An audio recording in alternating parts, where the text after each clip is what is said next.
Bonjour à tous, aujourd'hui je vais vous présenter le traceur GPS TK106. Alors c'est un produit très intéressant.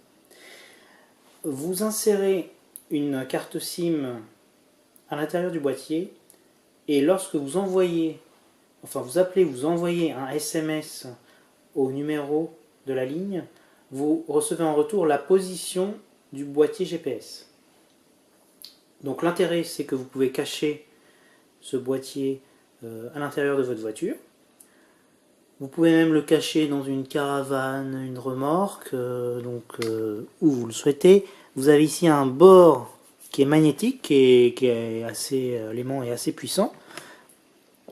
Ça vous permet vraiment de le mettre où vous voulez dans votre voiture. Donc aujourd'hui ce qu'on va voir c'est comment mettre en route le boîtier, comment ça fonctionne. Alors la première étape, elle est évidente, c'est charger le boîtier. Donc la batterie du boîtier, elle fait 20 000 mAh. Donc c'est assez important pour comparer un téléphone portable, c'est entre 2000 et 3000 mAh. Donc ça met du temps à charger, ça met entre 24 et 36 heures environ. Quand le boîtier est en charge, il y a une petite LED rouge ici qui est allumée. Et une fois que le boîtier est totalement chargé, elle s'éteint. Autre point important, donc la prise, elle se trouve sous cette protection, donc c'est du type micro USB, donc c'est le standard pour charger les téléphones portables. Donc vous n'aurez aucun mal à trouver la bonne prise.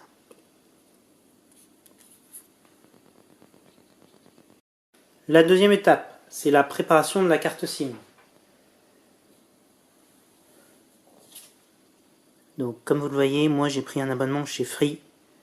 L'abonnement à 2 € par mois. Parce que c'est pas très cher et ça suffit pour envoyer des SMS en illimité.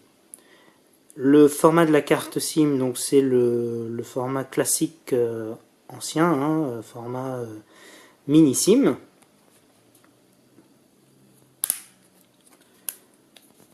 Alors, ce qu'il faut savoir, c'est qu'il faut désactiver la protection par code PIN pour que le traceur puisse utiliser la carte SIM sans souci.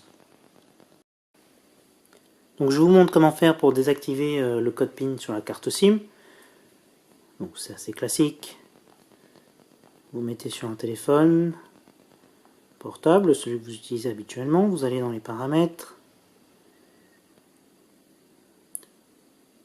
sécurité, configurer verrouillage carte SIM, vous désactivez. Il vous redemande le code de la carte SIM, donc chez Free par défaut c'est 1, 2, 3, 4. Vous validez et c'est bon. Votre carte SIM, elle est prête à être utilisée dans le boîtier. Alors maintenant, on va démarrer le traceur. Alors, j'ouvre la protection, j'insère la carte SIM. Donc il y a le sens qui est indiqué.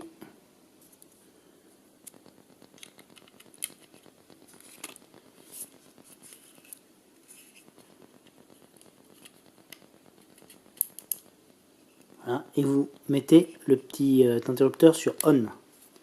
Voilà. Maintenant, on attend quelques minutes. Une fois la phase de démarrage terminée, on va faire un premier test. Donc je prends mon téléphone, j'appelle le numéro du traceur. Je mets le haut-parleur.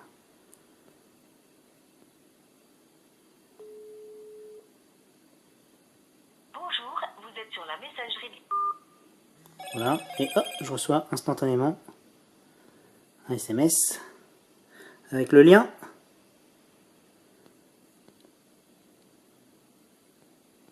Pas mal.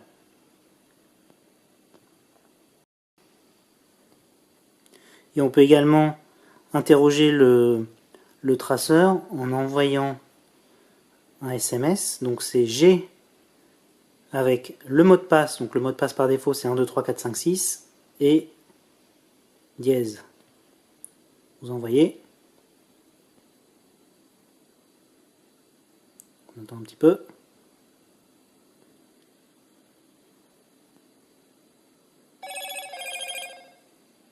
Et voilà.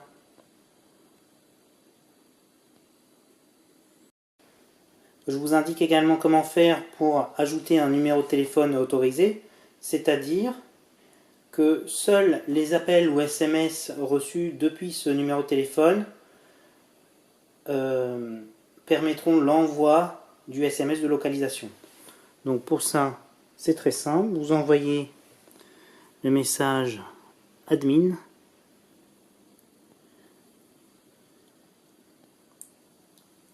avec le mot de passe 3, 4, 5, 6 et le numéro de téléphone que vous souhaitez autoriser. Donc vous mettez plus 33, 6 et le numéro de téléphone. Et ensuite vous envoyez. Et vous recevez en retour le SMS admin OK qui confirme la bonne prise en compte du nouveau numéro de téléphone. Je vous montre également comment faire pour modifier le fuseau horaire, parce que vous voyez qu'il a indiqué qu'il était 22 h alors qu'on est en pleine journée. Donc pour cela, on tape Time Zone, on enlève la majuscule, Time Zone, avec le mot de passe à la suite, 1, 2, 3, 4, 5, 6, et donc le numéro du fuseau horaire.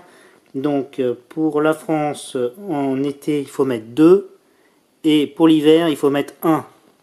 Nous sommes en hiver, je mets 1, j'envoie.